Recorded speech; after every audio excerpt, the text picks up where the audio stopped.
Diki, seorang anggota TNI yang baru saja menyelesaikan tugas dinasnya, mengendarai motornya dengan santai menuju rumah.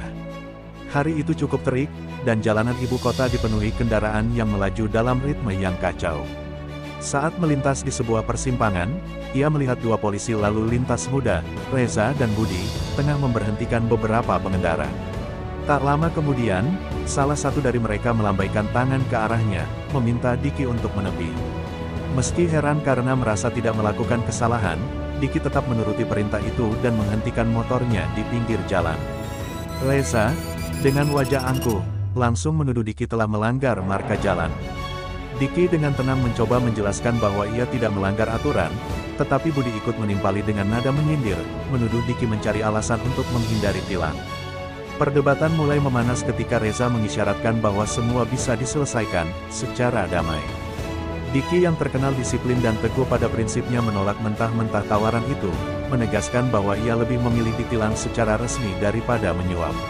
Perkataan Diki membuat Reza dan Budi merasa tersinggung, terutama karena beberapa pengendara lain yang melihat situasi itu mulai berbisik-bisik. Merasa harga dirinya diinjak, Reza mulai menaikkan nada suaranya. Ia menuduh Diki bersikap arogan hanya karena berasal dari institusi TNI. Diki tetap berusaha tenang, tetapi ketika Reza dengan sengaja mendorongnya, kesabarannya mulai menipis. Ia memperingatkan mereka agar tidak bermain kasar, tetapi Reza justru menantangnya dengan sinis. Sadar bahwa situasi bisa semakin buruk jika tak dikendalikan, Diki memutuskan untuk pergi. Namun, saat ia berbalik, Budi menarik kerah bajunya dengan kasar. Dalam hitungan detik, kesalahpahaman kecil berubah menjadi bentrokan sengit. Diki yang semula hanya ingin menghindari konflik kini dipaksa bertarung untuk membela diri. Reza mencoba melayangkan pukulan ke wajahnya, tetapi Diki dengan sigap menghindar dan membalas dengan sebuah dorongan kuat yang membuat Reza tersentak mundur. Budi yang melihat rekannya kewalahan segera bergabung, mencoba menyerang Diki dari samping. Namun, pengalaman bertahun-tahun dalam pelatihan tempur membuat Diki lebih unggul. Ia dengan mudah menghindari serangan mereka dan dalam beberapa gerakan cepat, keduanya jatuh tersungkur di trotoar. Beberapa pengendara yang menyaksikan kejadian itu mulai mengeluarkan ponsel mereka untuk merekam. Reza dan Budi, yang kini tersudut dan merasa dipermalukan, semakin geram. Mereka mencoba menyerang lagi, tetapi Diki tetap lebih unggul. Dengan gerakan yang terlatih, ia mengunci tangan Reza dan mendorong Budi hingga kehilangan keseimbangan. Dalam waktu singkat, keduanya kehabisan tenaga dan hanya bisa menatap Diki dengan penuh amarah dan rasa malu. Diki, yang tak ingin masalah ini semakin besar, memilih untuk pergi sebelum polisi lain datang. Ia meninggalkan mereka dengan sebuah peringatan bahwa kesewenang-wenangan tak akan pernah berujung baik. Namun, harga diri yang terluka bisa menjadi bahan bakar untuk dendam yang membara. Reza dan Budi, yang merasa dipermalukan di hadapan publik, tidak bisa menerima kekalahan itu begitu saja. Dengan penuh amarah, mereka bersumpah akan membalas perlakuan Diki dengan cara apapun. Mereka mulai menyusun rencana untuk menjebaknya, sesuatu yang jauh lebih licik daripada sekadar pertarungan fisik. Bagi mereka, ini bukan lagi sekadar persoalan pribadi, tetapi juga tentang mengembalikan kehormatan yang mereka rasa telah diinjak-injak. Kekalahan di tangan Diki membuat Reza dan Budi semakin tersulut emosi. Malam itu, mereka duduk di sebuah warung kopi, merencanakan cara untuk membalas dendam. Budi, yang masih merasakan sakit di lengannya akibat kuncian Diki, menatap kesal ke arah Reza. "Kita nggak bisa biarin dia lolos gitu aja," geramnya. Reza mengangguk setuju, lalu mulai menghubungi seorang kenalannya di kepolisian. "Kalau kita nggak bisa kalahin dia dengan fisik, kita bisa pakai cara lain," katanya dengan senyum penuh niat licik. Mereka mulai menyusun skenario yang akan menjatuhkan Diki, sesuatu yang tidak bisa ia hindari hanya dengan kemampuan bertarungnya. Sementara itu, Diki kembali ke rumah dengan perasaan campur aduk. Ia tidak menyesali tindakannya, tetapi ia tahu masalah ini belum selesai. Sebagai anggota TNI, ia telah dilatih untuk menghadapi konflik dengan tenang, tetapi menghadapi aparat yang menyalahgunakan wewenangnya adalah perkara lain. Pikirannya masih dipenuhi kejadian siang tadi saat ia menerima telepon dari sahabatnya, Arman, seorang rekannya di TNI. "Gue dengar lo ribut sama polisi lalu lintas tadi siang. Lo baik-baik aja?" tanya Arman. Diki menghela napas dan menceritakan semuanya. Arman hanya mendengus pelan. "Hati-hati, Dik. Gue kenal tipe orang kayak mereka. Mereka nggak akan tinggal diam, katanya memperingatkan. Benar saja, keesokan paginya, Diki mendapat panggilan mendadak dari kesatuannya. Ia diminta datang ke markas untuk menjalani pemeriksaan internal. Begitu sampai di sana, ia dikejutkan dengan laporan resmi dari kepolisian yang menuduhnya telah melakukan tindakan penganiayaan terhadap 2 anggota polisi saat bertugas. Diki terdiam sejenak, matanya menatap tajam ke arah kertas laporan itu. Ia tahu ini adalah jebakan. Namun, tanpa bukti yang bisa membelanya, ia kini berada dalam posisi sulit. Di ruang pemeriksaan, Diki duduk berhadapan dengan komandannya, Mayor Sutrisno, yang membaca laporan dengan raut wajah serius. "Saya ingin mendengar langsung dari kamu, Diki," kata Mayor itu dengan suara tenang, tetapi penuh wibawa. Diki pun menceritakan kejadian yang sebenarnya, bagaimana ia hanya membela diri dan tidak pernah memulai perkelahian itu. Mayor Sutrisno mengangguk pelan, tetapi ia juga tidak bisa mengabaikan laporan dari kepolisian. "Masalahnya, ada saksi yang mendukung laporan mereka," ujar sang komandan. Diki terkejut. Ia tahu banyak orang yang melihat kejadian itu, tetapi siapa yang berani bersaksi melawan polisi? Sementara itu, Reza dan Budi menikmati kemenangan awal mereka. Mereka telah berhasil membuat Diki terjebak dalam masalah serius. Di kantor polisi, mereka bertemu dengan seorang perwira yang selama ini mendukung mereka, Komisaris Suroso. "Bagus, kalian berhasil membuat laporan dengan rapi," katanya sambil mengisap rokoknya. "Tapi kita harus pastikan dia nggak bisa lolos. Kalau bisa, buat dia terlihat sebagai pembuat onar yang berbahaya." Reza dan Budi tersenyum puas. Mereka tahu bahwa dengan dukungan atasan seperti Suroso, mereka bisa melakukan apa saja tanpa takut dihukum. Namun, Diki bukan orang yang mudah dikalahkan. Meski ia kini dalam posisi sulit, ia tidak akan tinggal diam. Ia mulai mengingat kembali kejadian hari itu. Ada beberapa orang yang merekam kejadian tersebut dengan ponsel mereka. Jika ia bisa menemukan salah satu dari mereka, mungkin ia bisa mendapatkan bukti yang cukup untuk membersihkan namanya. Dengan tekad yang kuat, ia menghubungi Arman, meminta bantuan. "Kita harus cari saksi atau rekaman video yang bisa membuktikan kalau gue dijebak," katanya. Arman setuju dan mulai mencari informasi, tetapi mereka tidak tahu bahwa musuh mereka juga sedang merencanakan sesuatu yang lebih licik.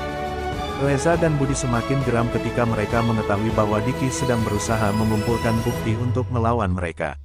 Mereka merasa harus bertindak lebih cepat sebelum keadaan berbalik. Budi mengusulkan untuk menakut-nakuti orang-orang yang mungkin membantu Diki. "Kita harus kasih peringatan buat siapapun yang coba ikut campur," katanya dengan nada dingin. Malam itu, mereka mulai bergerak, mendatangi beberapa orang yang mereka curigai sebagai saksi. Beberapa orang langsung mundur ketakutan setelah mendapat ancaman, tetapi ada satu orang yang tidak mudah diintimidasi, seorang pengendara ojek online bernama Rian. Rian adalah salah satu saksi utama yang merekam kejadian perkelahian Diki dengan polisi lalu lintas itu. Ketika Reza dan Budi mendatanginya dan mencoba mengambil ponselnya secara paksa, Rian menolak menyerah begitu saja. "Lo nggak bisa seenaknya merampas barang orang," katanya dengan berani. Namun, keberaniannya tidak bertahan lama ketika Reza mulai mengancam keluarganya. "Kalau lo masih nekat, gue pastiin lo bakal kena masalah," ancamnya. Dengan berat hati, Rian akhirnya menyerahkan ponselnya. Video yang bisa menjadi bukti kuat kini telah lenyap. Sementara itu, Diki mulai merasa semakin terdesak. Bukti yang ia cari sulit ditemukan, dan tekanan dari atasannya mulai meningkat. Mayor Sutrisno tetap memberi waktu padanya untuk membela diri, tetapi ia juga harus berhati-hati. "Kalau kamu tidak bisa membuktikan bahwa kamu tidak bersalah, masalah ini bisa berujung pada pemecatan," kata komandannya dengan nada serius. Diki mengepalkan tangannya. Ia tahu bahwa ini bukan hanya soal membuktikan dirinya tidak bersalah, ini adalah soal mempertahankan kehormatannya sebagai seorang prajurit. Ia tidak bisa membiarkan ketidakadilan menang begitu saja. Reza dan Budi kini merasa lebih percaya diri setelah berhasil menghilangkan video yang bisa membela Diki. Namun, mereka sadar bahwa selama Diki masih bisa bergerak bebas, ancaman terhadap mereka tetap ada. Mereka pun menemui Komisaris Suroso untuk membahas langkah selanjutnya.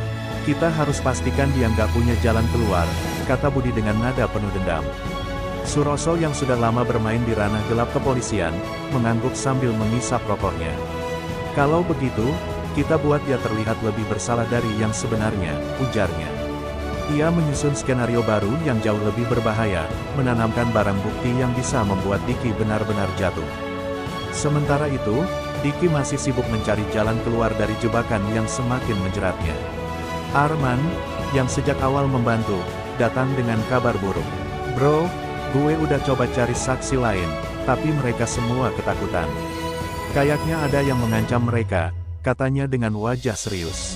Diki menggeram, menyadari bahwa musuhnya tidak hanya 2 orang polisi lalu lintas itu, tetapi juga orang-orang yang punya kekuasaan lebih besar.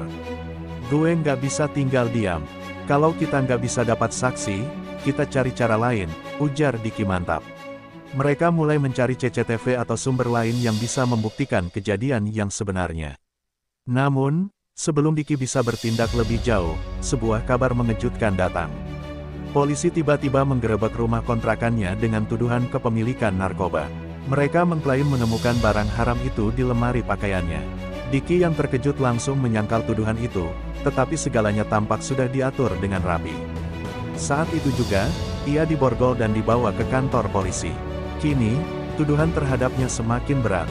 Dari sekadar penganiayaan, ia kini dianggap sebagai seorang kriminal berbahaya.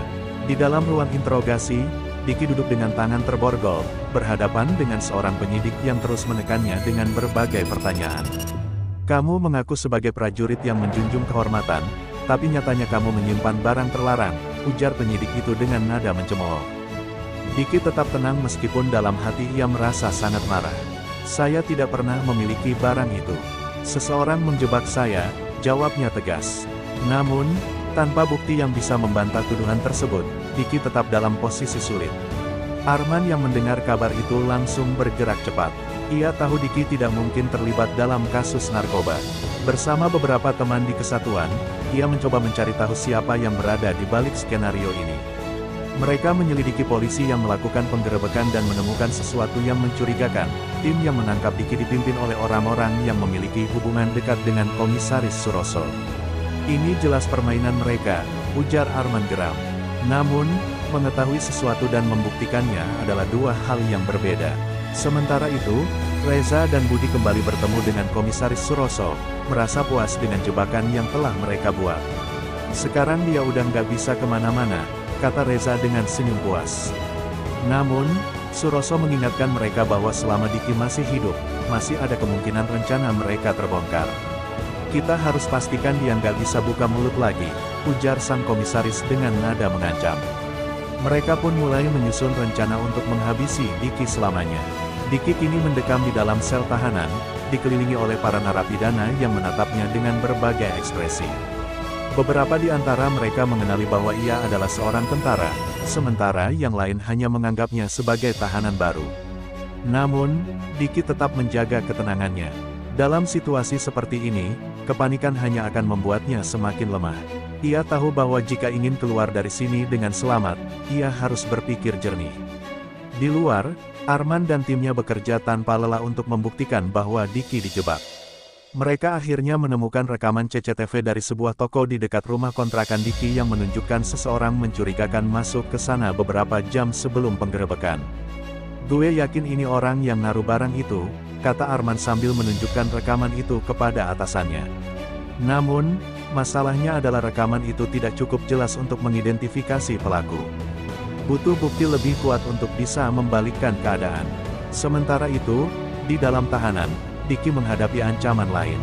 Seorang tahanan yang tampaknya telah dibayar oleh seseorang mencoba menyerangnya saat malam hari. Namun, dengan refleks cepatnya, Diki berhasil menghindari serangan itu dan melumpuhkan lawannya dalam hitungan detik.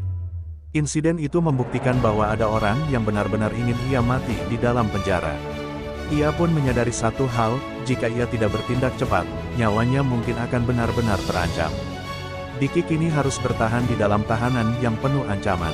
Setelah percobaan serangan terhadapnya, ia semakin waspada. Ia sadar bahwa ini bukan hanya upaya untuk menjebaknya, tetapi juga untuk membungkamnya selamanya. Di balik jeruji, ia bertemu dengan seorang tahanan tua bernama Pak Wibowo, seorang mantan pejabat yang pernah mengalami kasus serupa. Kau bukan orang pertama yang dijebak oleh orang-orang kotor di luar sana, kata Pak Wibowo sambil mengamati Diki dengan tajam.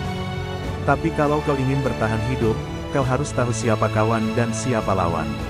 Sementara itu, Arman terus bekerja di luar untuk mencari bukti. Setelah menyisir berbagai sumber, ia akhirnya menemukan seseorang yang bersedia bersaksi, seorang mantan anak buah Komisaris Suroso yang kini menjadi informan. Gue pernah kerja buat dia, dan percaya sama gue, dia lebih kotor dari yang lo bayangin, kata pria itu. Dengan informasi dari informan ini, Arman dan timnya mulai menyusun strategi untuk menekan Suroso. Mereka tahu bahwa menangkap dua polisi korup seperti Reza dan Budi tidak cukup. Mereka harus mengincar dalangnya, namun, waktu semakin menipis. Malam berikutnya, Diki kembali mendapat ancaman. Seorang tahanan baru dipindahkan ke selnya, seorang pria bertubuh besar dengan tatapan dingin. Begitu semua lampu padam, pria itu bergerak mendekati Diki dengan tatapan penuh niat membunuh. Tapi Diki sudah bersiap. Dengan refleks yang tajam, ia menghindari pukulan pertama dan langsung melumpuhkan lawannya dengan gerakan cepat. Suara benturan memecah kesunyian, membuat petugas segera datang. Serangan demi serangan hanya membuktikan bahwa seseorang di luar sana benar-benar ingin ia mati. Diki mulai menyusun rencana untuk melawan balik. Meski berada di dalam tahanan, ia tetap memiliki akal. Ia meminta Pak Wibowo untuk membantunya mencari tahu siapa saja yang bisa menjadi sekutunya di dalam penjara. Setiap tempat punya peraturannya sendiri, kata Pak Wibowo. Kalau kau bisa membuat orang-orang di sini percaya padamu, kau akan lebih aman. Diki mulai mendekati beberapa tahanan yang memiliki pengaruh, menggunakan keahliannya dalam bela diri untuk mendapatkan rasa hormat mereka. Dalam beberapa hari, ia berhasil membangun aliansi kecil yang membuatnya lebih sulit disentuh. Di luar, Arman akhirnya mendapatkan rekaman CCTV yang lebih jelas dari seorang pemilik warung di dekat rumah Diki. Rekaman itu menunjukkan seseorang yang tidak dikenal memasuki rumah Diki sebelum penggerebekan. Ketika diperbesar, wajah pria itu mulai terlihat jelas, dia adalah salah satu orang suruhan Reza. Ini dia, ini bukti yang kita butuhkan, seru Arman. Dengan bukti ini, mereka segera mengajukan permintaan untuk membuka kembali kasus Diki dan melakukan investigasi lebih lanjut terhadap Reza dan Budi. Namun, berita ini bocor ke telinga Komisaris Suroso. Ia tahu jika bukti ini sampai ke tangan yang salah, karirnya bisa berakhir. Dengan geram, ia memerintahkan Reza dan Budi untuk melakukan apapun demi menyingkirkan Diki sebelum semuanya terlambat. Kita nggak bisa biarin dia keluar dari situ hidup-hidup, kata Suroso dingin. Rencana baru pun mulai disusun, kali ini lebih berbahaya dari sebelumnya. Pagi itu, di dalam tahanan, dua orang sipir mendatangi sel Diki dan membawanya ke ruang interogasi. Namun, yang menunggunya di sana bukanlah penyidik biasa. Dua pria bertubuh kekar berdiri di sudut ruangan dengan tatapan tajam. Diki langsung menyadari ada sesuatu yang tidak beres. Begitu pintu ditutup, salah satu pria itu langsung menghantam Diki dengan pukulan keras. Bos, kami nggak mau lo keluar dari sini, kata salah satu dari mereka dengan suara dingin. Diki yang sudah terlatih tidak panik. Ia menahan rasa sakit dan mencari celah untuk melawan. Ketika pukulan kedua datang, ia bergerak cepat, menangkap lengan penyerangnya dan memutar tubuhnya ke belakang. Dalam hitungan detik, ia berhasil membalikkan keadaan. Dengan teknik bertarungnya, ia melumpuhkan salah satu pria itu dan menggunakan tubuhnya sebagai tameng. Siapa yang nyuruh kalian? Tanyanya dengan nada tajam. Pria itu terdiam, tetapi Diki tahu jawabannya. Ini pasti ulah Suroso dan kaki tangannya. Di luar, Arman akhirnya berhasil menyerahkan bukti rekaman CCTV ke atasannya di TNI. Setelah memverifikasi keasliannya, pihak militer mulai menekan kepolisian untuk membuka kembali kasus ini. Mayor Sutrisno, yang sejak awal meragukan tuduhan terhadap Diki, langsung turun tangan. Kita harus bawa Diki keluar dari sana sebelum terlambat, katanya. Namun, mereka tidak tahu bahwa musuh mereka juga tengah mempersiapkan langkah terakhir untuk melenyapkan Diki sebelum kebenaran terbongkar. Di dalam sel tahanan, Diki kini sadar bahwa waktunya hampir habis. Setelah upaya pembunuhan yang gagal, ia yakin musuhnya akan mencoba cara lain yang lebih kejam. Malam itu, seorang sipir yang tampak gelisah mendekatinya. Kau harus keluar dari sini secepatnya, bisik sipir itu. Diki menatapnya curiga. Kenapa kau membantuku? Tanyanya. Sipir itu menelan ludah sebelum menjawab. Aku tahu kau dijebak. Mereka merencanakan sesuatu yang lebih buruk besok. Kalau kau masih di sini, kau tidak akan selamat. Diki tahu ini adalah kesempatan yang mungkin tidak akan datang. 2 kali. Dengan bantuan sipir itu, ia berhasil menyelinap keluar dari selnya dan menuju bagian belakang penjara. Namun, sebelum ia bisa mencapai gerbang, alarm berbunyi. Rupanya ada seseorang yang membocorkan rencana pelariannya. Dalam hitungan detik, beberapa petugas mulai mengejarnya. Diki berlari secepat mungkin, menghindari tembakan peringatan yang dilepaskan ke udara. Dengan keahliannya dalam bertempur, ia berhasil melumpuhkan 2 petugas yang menghadangnya dan terus berlari menuju dinding luar. Di saat kritis, sebuah mobil tiba-tiba berhenti di dekatnya. "Cepat masuk," suara yang dikenalnya terdengar. Itu Arman. Tanpa berpikir panjang, Diki melompat masuk ke dalam mobil, dan mereka segera melaju kencang meninggalkan penjara. "Gue udah kasih tahu Mayor Sutrisno. Lo harus tetap bersembunyi sampai kita punya cukup bukti buat menjatuhkan mereka," kata Arman sambil fokus mengemudi. Diki mengangguk, menyadari bahwa perjuangannya belum selesai. Kini ia bukan hanya buronan polisi, tetapi juga target utama bagi mereka yang ingin membungkamnya. Setelah berhasil melarikan diri, Diki dan Arman bersembunyi di sebuah rumah aman yang disediakan oleh salah satu rekan mereka di TNI. "Untuk sementara, lo aman di sini," kata Arman. "Tapi kita nggak bisa diam terlalu lama. Polisi pasti akan mengerahkan semua cara buat nangkap lo." Diki mengangguk. Ia tahu bahwa setiap detik sangat berharga. Mereka harus segera menemukan cara untuk membongkar kebenaran dan membersihkan namanya. Sementara itu, Komisaris Suroso murka setelah mendengar kabar pelarian Diki. "Bagaimana bisa dia lolos?" bentaknya pada Reza dan Budi. "Kalau dia sampai buka mulut, kita semua habis." Mereka pun segera mengerahkan seluruh jaringan mereka untuk mencari Diki. Foto dan identitasnya tersebar luas, menjadikannya buronan nomor 1 di kota. Reza bahkan menyewa beberapa orang bayaran untuk mencari tahu keberadaannya. "Gue nggak peduli caranya, gue mau dia mati sebelum dia bisa buka suara," katanya dengan penuh dendam. Di rumah persembunyian, Arman akhirnya mendapat kabar baik. "Gue berhasil dapetin rekaman CCTV yang lebih jelas. Ini cukup buat menjatuhkan Reza dan Budi," katanya sambil menunjukkan video yang memperlihatkan seseorang memasukkan barang bukti ke rumah Diki sebelum penggerebekan. Diki mengepalkan tangannya. "Sekarang kita tinggal cari cara buat nyampein ini ke pihak yang tepat," ujarnya. Namun, sebelum mereka bisa bertindak lebih jauh, suara mobil mendekat. "Kita ketahuan," kata Arman dengan nada serius. "Mereka harus bertindak cepat sebelum musuh datang menghancurkan semuanya." Tanpa menunggu lama, Diki dan Arman langsung bersiap. Mereka tahu bahwa orang-orang yang datang bukan sekadar polisi biasa, ini adalah orang-orang bayaran yang dikirim untuk membunuh mereka. Begitu pintu depan dihantam keras, Diki langsung bergerak. Dengan kecepatan luar biasa, ia menendang pintu hingga mengenai salah satu penyerang, membuatnya jatuh tersungkur. Arman, yang juga sudah bersiap, langsung melepaskan beberapa tembakan peringatan, memaksa lawan untuk berlindung. Pertarungan sengit terjadi di dalam rumah persembunyian itu. Diki melawan beberapa orang sekaligus dengan teknik bertarungnya yang luar biasa.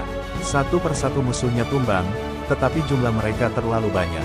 Arman yang kehabisan amunisi terpaksa bertarung dengan tangan kosong. Namun, keadaan mulai berbalik ketika suara sirene polisi terdengar di kejauhan. Mayor Sutrisno telah mengirim tim khusus untuk membantu mereka. Melihat keadaan tidak menguntungkan, para penyerang mulai mundur. Namun, sebelum pergi, salah satu dari mereka melepaskan tembakan ke arah Diki. Dengan refleks cepat, Diki menghindar, tetapi peluru itu tetap mengenai lengannya. Ia meringis kesakitan, tetapi tetap berdiri tegak. "Kita harus pergi sekarang," kata Arman sambil membantu Diki keluar dari rumah yang kini hancur. Meski berhasil selamat, mereka tahu bahwa ini baru permulaan. Dengan luka di lengannya, Diki menahan rasa sakit saat Arman membantunya masuk ke dalam mobil. "Kita nggak bisa tinggal di satu tempat lagi. Mereka pasti akan terus mengejar," kata Arman sambil menekan gas, meninggalkan rumah persembunyian yang kini hancur. Diki mengangguk, meski pikirannya penuh dengan kemarahan dan tekad. Ia tidak hanya harus bertahan hidup, tetapi juga harus membalas dendam pada mereka yang telah menjebaknya. Di sisi lain, Komisaris Suroso semakin frustasi setelah mendengar bahwa anak buahnya gagal membunuh Diki. "Kalau dia sampai ketemu Mayor Sutrisno, kita semua habis," bentaknya pada Reza dan Budi. Mereka pun menghubungi seorang pejabat tinggi di kepolisian yang selama ini melindungi mereka, meminta bantuan untuk menutup kasus ini secepat mungkin. Kalau perlu, buat dia terlihat seperti teroris, biar seluruh aparat mengejarnya, kata Suroso dingin. Tak lama, berita mulai menyebar bahwa Diki adalah buronan berbahaya yang dianggap sebagai ancaman bagi keamanan nasional. Sementara itu, Arman dan Diki tiba di sebuah tempat persembunyian baru, sebuah rumah di pinggiran kota yang disediakan oleh seorang mantan intelijen militer. Kalian gak bisa terus berlari. Kalian butuh rencana, kata pria itu. Arman setuju. Kita harus menyerang balik. Kita sudah punya bukti, tinggal bagaimana caranya mengungkapkan ini ke publik. Diki mengepalkan tinjunya. Gue gak mau cuma membersihkan nama gue. Gue mau pastikan mereka semua membayar atas apa yang mereka lakukan. Dengan bantuan mantan intelijen itu, Arman dan Diki mulai menyusun strategi. Kita nggak bisa percaya media yang sudah dikendalikan mereka, kata pria itu. Tapi kita bisa menggunakan jalur lain, sosial media dan koneksi kita di militer. Mereka pun menghubungi beberapa rekan terpercaya yang bisa membantu menyebarkan rekaman bukti ke publik. Namun, mereka tahu bahwa musuh mereka tidak akan tinggal diam.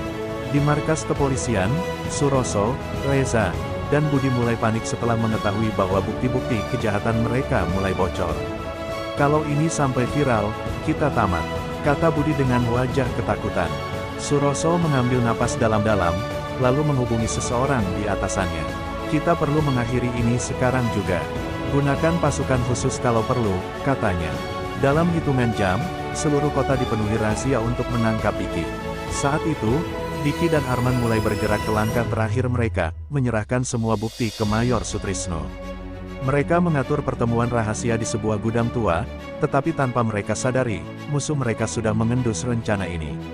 Saat malam tiba, mereka menuju tempat pertemuan dengan penuh kewaspadaan. Namun, begitu mereka tiba, suara langkah kaki terdengar dari berbagai arah. Mereka sudah menunggu kita, bisik Diki. Ini adalah jebakan terakhir. Tiba-tiba, suara tembakan terdengar. Diki dan Arman berlindung di balik tumpukan peti kayu, membalas tembakan dari orang-orang Suroso. Kita harus keluar dari sini, kata Arman. Diki mengangguk, tetapi ia juga tahu bahwa mereka tidak bisa terus berlari. Ini adalah saatnya untuk melawan balik. Dengan kecepatan dan strategi yang matang, mereka mulai melumpuhkan lawan satu persatu. Di tengah kekacauan, Reza dan Budi muncul, mencoba menembak Diki dari belakang. Namun, Diki sudah memperkirakan gerakan mereka. Dengan gerakan cepat, ia berhasil menendang senjata Reza, lalu menghantam Budi dengan pukulan keras yang membuatnya jatuh pingsan. Reza yang ketakutan mencoba melarikan diri, tetapi Diki berhasil menangkapnya.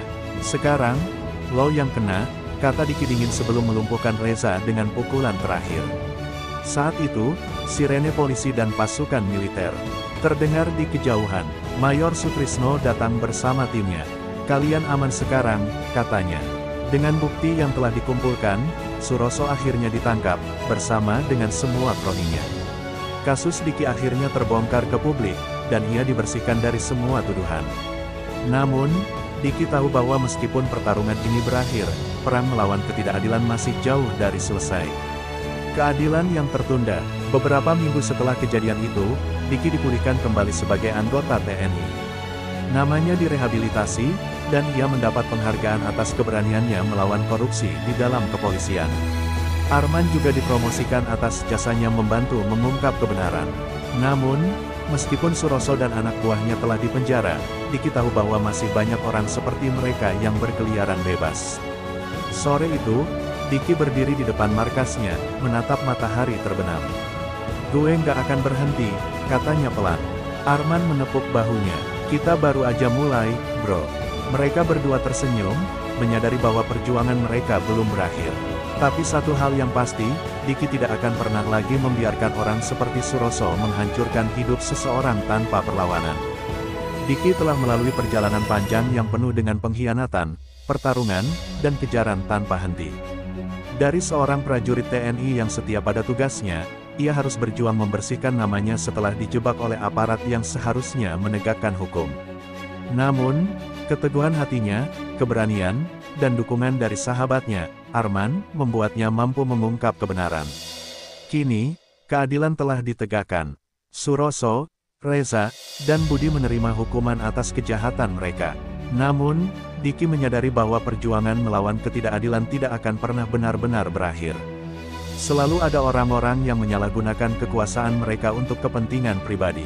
Namun, selama masih ada orang-orang yang berani melawan, kejahatan tidak akan pernah menang.